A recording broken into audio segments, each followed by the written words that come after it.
Hello everyone, welcome to YouTube channel of Chemophilic Academy. Last time हमने क्या सीखा था? डिग्री ऑफ फ्रीडम निकालना। अब हम देखेंगे कि डिग्री ऑफ फ्रीडम में जब हमें हीट कैपेसिटी निकालनी होती है किसी एटम या मॉलिक्यूल की, हम एटम या मॉलिक्यूल से उसकी हीट कैपेसिटी कैसे निकालते हैं। उसके लिए ही फॉर्मूला आता है या उसी के लिए कंसेप्ट आया था इक्विपार्टीशन ऑफ एनर्जी। ठीक है, तो इक्विपार्टीशन ऑफ एनर्जी क्या कहता है कि तुम्हारे अगर 1 डिग्री ऑफ फ्रीडम है तो उसका एवरेज एनर्जी का जो कंट्रीब्यूशन होगा उस डिग्री फ्रीडम के लिए वो कितना होगा? Half KT। ये एक एटम के लिए हो गया, या तुम किसी मोल में कंसीडर करना चाहो तो क्या कर सकते हो? Half RT। तो ऐसे ही हमारे पास 3 डिग्री ऑफ फ्रीडम होती है, ट्रांसलेशनल, रोटेशनल और वाइब्रेशनल। तो हर किसी के लिए इक्विपार्टीशन एनर्जी या इंटरनल एनर्जी का कंट्रीब्यूशन भी डिफरेंट होता है। जैसे मैं बात कर रहा हूं कि लीनियर मॉलिक्यूल के लिए अगर ट्रांसलेशनल की बात करेंगे तो उसमें जो इक्विपार्टीशन ऑफ एनर्जी रहेगी वो हाफ कंट्रीब्यूट करेगी, half KT 1 degree of freedom के लिए। लेकिन ट्रांसलेशनल डिग्री ऑफ फ्रीडम कितनी होती है हमारी? 3। तो हमारी जो इक्विपार्टीशन एनर्जी आ जाएगी या इंटरनल एनर्जी आ जाएगी इसके लिए ट्रांसलेशनल मोड के लिए वो कितनी आ जाएगी? 3/2 KT, और या तुम लिख सकते हो 3/2 RT। तो एनर्जी कितनी आ गई? 3/2 RT। ऐसे ही जब रोटेशनल की बात करोगे तो रोटेशनल में भी इसका कंट्रीब्यूशन हाफ ही होता है। तो अगर हम लीनियर की बात करें, देखो ट्रांसलेशनल में चाहे लीनियर हो या फिर नॉन लीनियर हो, दोनों के लिए जो इंटरनल एनर्जी आएगी वो 3/2 RT आएगी, क्योंकि दोनों के लिए 3 होती है। लेकिन रोटेशनल के लिए जब लीनियर की बात करते हैं तो उसमें 2 डिग्री ऑफ फ्रीडम होते हैं। अब एक के लिए हाफ कंट्रीब्यूट करता है तो 2 के लिए कितना करेगा? 2 × हाफ RT मान लो, तो 2 से 2 कौन जाएगा तो 1 से क्या आ जाएगा? RT contribute. तो लीनियर मॉलिक्यूल के लिए कितना होता है? RT। लेकिन नॉन लीनियर मॉलिक्यूल के लिए, तो नॉन लीनियर मॉलिक्यूल में कितनी होती है डिग्री ऑफ फ्रीडम? रोटेशनल 3। तो 3 × हाफ RT, तो ये कितना आ जाएगा? 3/2 RT। तो रोटेशनल का भी हो गया कि रोटेशनल में हमें पता कैसे लग गया कि इंटरनल एनर्जी कितनी होगी? 3/2 RT।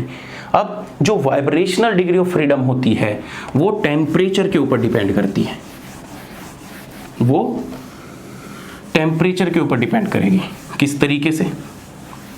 देखो अब वाइब्रेशनल में क्या होगा, अब इसमें भी क्या होगा? एक लीनियर मॉलिक्यूल होंगे और एक नॉन लीनियर मॉलिक्यूल होंगे। बात सिंपल है। अब लीनियर मॉलिक्यूल के लिए तो तुम्हें पता है 3n-5 होता है, और नॉन लीनियर के लिए तुम्हें पता है 3n-6 होता है। अब इस केस में ना टेम्परेचर डिपेंडेंस आ जाती है। अब तक हम क्या कर रहे थे? हाफ कंट्रीब्यूट कर रहे थे हाफ RT का, लेकिन वाइब्रेशनल के फॉर्म में हाफ RT कंट्रीब्यूट नहीं करता।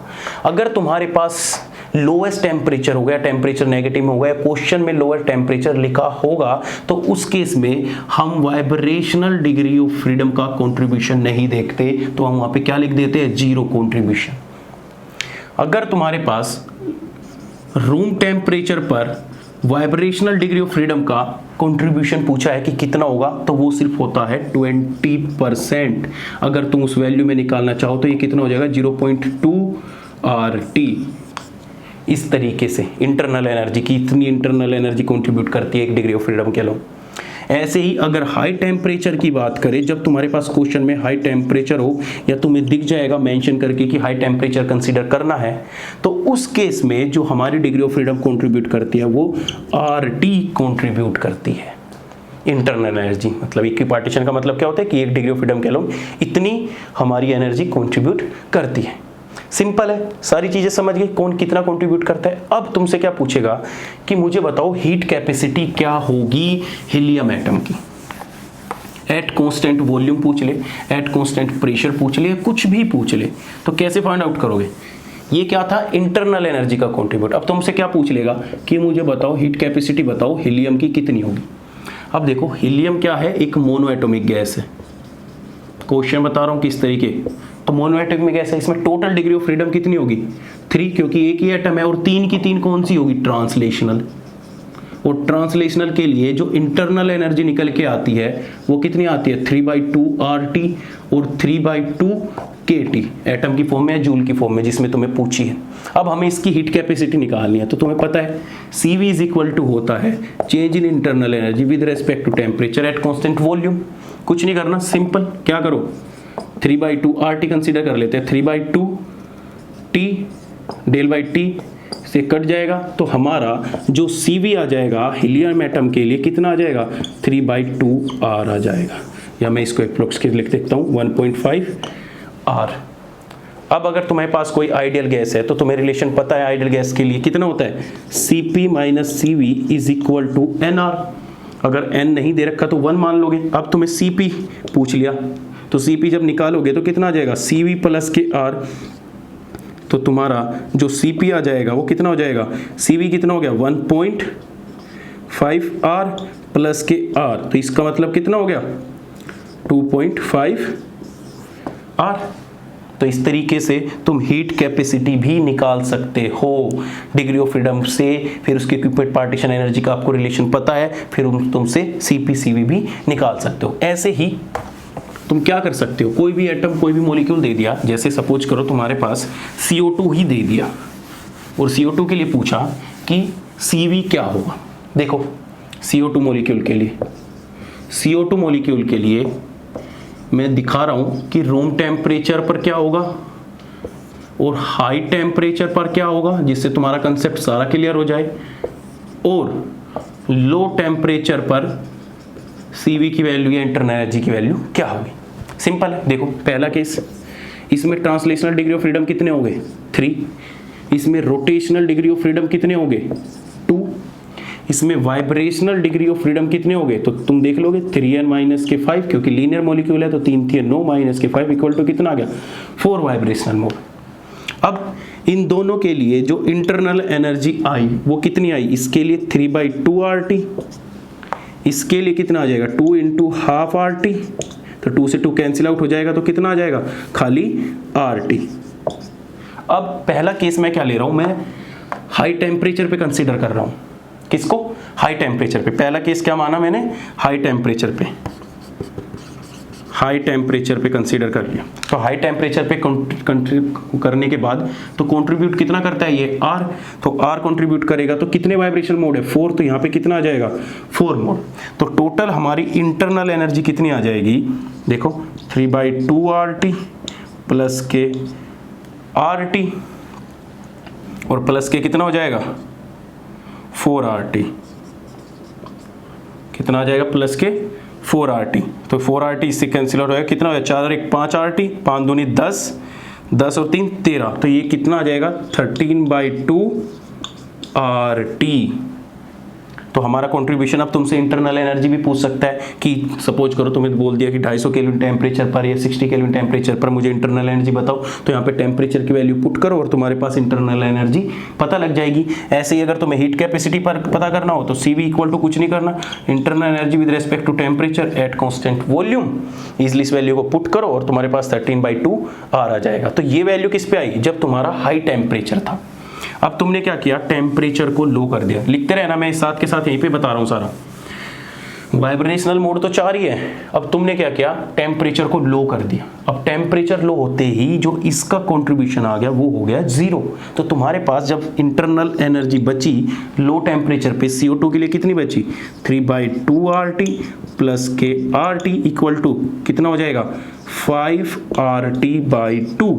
तो इसे जब कर दोगे तो कितना आ जाएगा 2.5RT। तो ये कितने हो गई हमारी इंटरनल एनर्जी। अगर हीट कैपेसिटी पूछ लेता है CV, तो CV इक्वल टू कितना हो जाएगा 2.5R। ऐसे ही CP पूछ लेता है तो CP कितना हो जाएगा 3.5R। फॉर्मूला लगा देना, CP minus CV is equal to NR।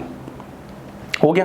तो किस पे हमें पता लग गया कि लो टेम्परेचर पे तो 0 होगी, तो लो टेम्परेचर पर हमारी वैल्यू कितनी आ गई, देखो यहाँ पे इनके सामने लिख देता हूँ। लो टेम्परेचर पर हमारी इंटरनल एनर्जी कितनी आ गई 2.5RT, और इसमें कितनी आई थी हाई टेम्परेचर पे 13/2RT। ठीक है। अब देखो कि तुम्हारे पास अगर रूम टेम्परेचर गिवन हो तो रूम टेम्परेचर पर तुम्हें कैसे फाइंड आउट करना है। तो कुछ नहीं करना, मैंने क्या बताया था 0.42% कंट्रीब्यूट करता है। तो देखो रूम टेम्परेचर पर कितना हो जाएगा 0.2RT, तो इंटरनल एनर्जी कितनी हो जाएगी, देखो 3/2RT प्लस के RT प्लस के 0.2RT, तो इनको प्लस कर दो तो कितना हो जाएगा, देखो प्लस करके 3RT आ जाएगा प्लस के 2RT आ जाएगा प्लस के 0.4RT आ जाएगा divide by 2 is equal to कितना हो जाएगा, 3 और 2 5, तो 5.4RT बाई 2। तो हमारी जो इसके लिए इंटरनल एनर्जी आ गई रूम टेम्परेचर पर वो कितनी हो गई, 5/2/4RT। तो हर टेम्परेचर पर तुम्हें मैंने वैल्यू निकाल के बता दी कि किस तरीके से वैल्यू निकाली जाती है। दूसरी बात, क्वेश्चन इस तरीका भी आ सकता है कि किस एटोमिसिटी गैस के लिए vibrational degree of freedom temperature के ऊपर डिपेंड नहीं करती। तो किसके लिए डिपेंड नहीं करेगी, सिर्फ मोनो एटोमिक गैस के लिए, क्योंकि मोनो एटोमिक गैस में सिर्फ ट्रांसलेशनल डिग्री ऑफ फ्रीडम होता है, तो उसका वाइब्रेशन मोनो एटोमिक गैस के vibrational degree of freedom temperature के ऊपर डिपेंड नहीं करती। एक चीज़ इसमें और पूछ लेता है गामा फंक्शन, कि मोनो एटोमिक गैस के लिए गामा फंक्शन क्या होगा, डायटोमिक गैस के लिए क्या होगा, ट्राई एटोमिक गैस के लिए गामा फंक्शन क्या होगा। तो तुम्हें रूम टेम्परेचर या उस रूम टेम्परेचर पर मानकर मैं कंसीडर कर रहा हूँ। देखो गामा फंक्शन क्या होता है, गामा फंक्शन इक्वल टू होता है Cp/Cv। अब ये तुमसे मोनो एटोमिक गैस के लिए भी पूछ लेगा, तो हीलियम हो गया, नियोन हो गया, तो कोई भी ऐसी गैस होगी तो उनके लिए तुम पहले Cp निकालोगे, Cv तो तुम निकाल लोगे डिग्री ऑफ फ्रीडम गैस से, फिर उसका Cp/Cv करके डिवाइड करके तो तुम्हारी वैल्यू अप्रोक्स आ जाती है 1.66 के। ऐसे ही फिर गामा फंक्शन तुम डाई एटोमिक गैस के लिए निकालोगे, तो जब तुम डाई एटोमिक गैस के लिए निकालोगे तो इसकी वैल्यू अप्रोक्स आ जाती है 1.44 के। और जब तुम ट्राई एटोमिक गैस के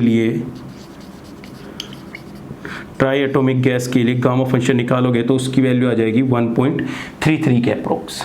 तो ऐसे ही निकालना है Cp/Cv, Cv निकालना तुम्हें बता दिया, Cp निकालना भी सिखा दिया। अगर गामा फंक्शन पूछ लेता है तो गामा फंक्शन ईजिली तुम कैलकुलेट कर सकते हो।